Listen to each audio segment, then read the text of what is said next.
Hey everyone, welcome to this week's lesson. I'm so excited to have you here as we work together to improve your English skills. If you're new here, make sure to subscribe and turn on notifications so you never miss a lesson. Now, let's jump right in. Hey, in this week's English lesson, I want to help you. Yes, you finally start thinking in English. You heard me right? You're gonna stop translating in your mind. Instead, you'll start thinking in English and speaking English with confidence. Are you ready? Let's get started. The first tip is to surround yourself with English. In other words, you need to immerse yourself in English-speaking environments as much as possible. This includes watching movies, listening to music, and reading books in English. The more you expose yourself, the easier it will be to start thinking in English. Let me share something that will encourage you. When I was teaching English in South Korea, I had thousands of students, but there was one student I will never forget. When he spoke, I wondered why he was in my class. His English was that good. His pronunciation was great, his thought process was amazing, and the way he articulated his ideas was incredible. I asked if he had ever lived or studied abroad. He said no, so how did he become so fluent? He immersed himself in English.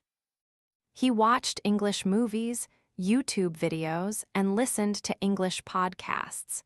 His English became amazing because he surrounded himself with it. No matter where you live, even if there are no English speakers around, remember this tip.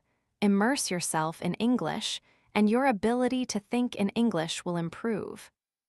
The second tip is to speak out loud. Yes, you heard me, speak out loud. It's important to practice speaking English out loud whenever you can. Describe your environment. Think of English words to describe various situations, or simply talk to yourself in English. This forces you to organize your thoughts in English before speaking. Even if you're alone, talk about your daily activities.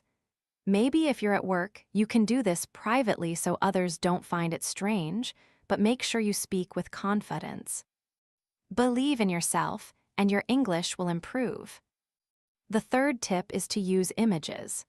Instead of relying on translation, connect English words to their meanings by using images. Flashcards with pictures are a great way to make connections between words and concepts.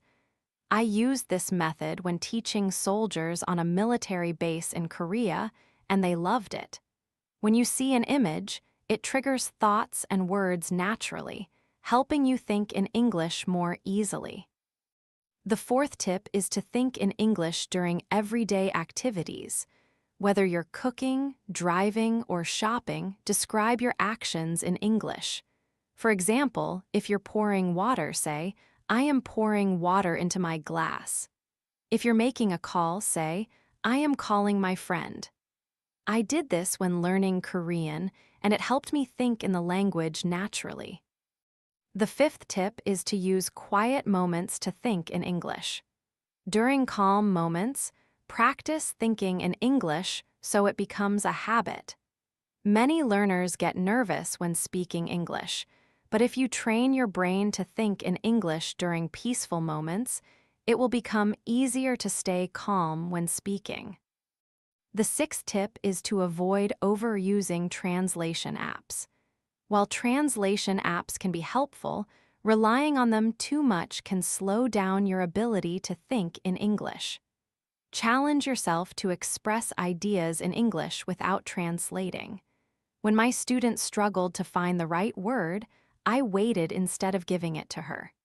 She eventually found another way to say it, and that's what you should practice too. The seventh tip is to use context clues.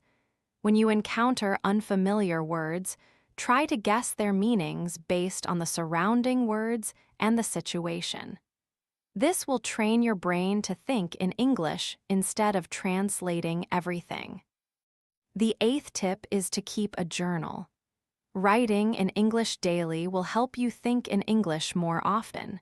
It doesn't have to be long, Just write about your thoughts, feelings, and experiences.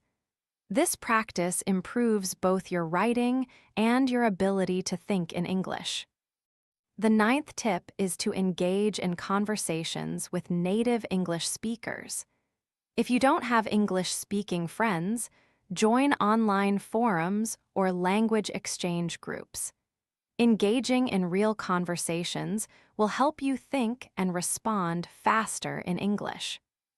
The 10th and final tip is to be patient and persistent. Thinking in English is a skill that takes time to develop. Don't get discouraged. Keep practicing, and over time, you'll see improvement. Remember, practice makes progress. I hope you found these tips helpful. Keep practicing, believe in yourself, and continue your journey to thinking in English. See you next time.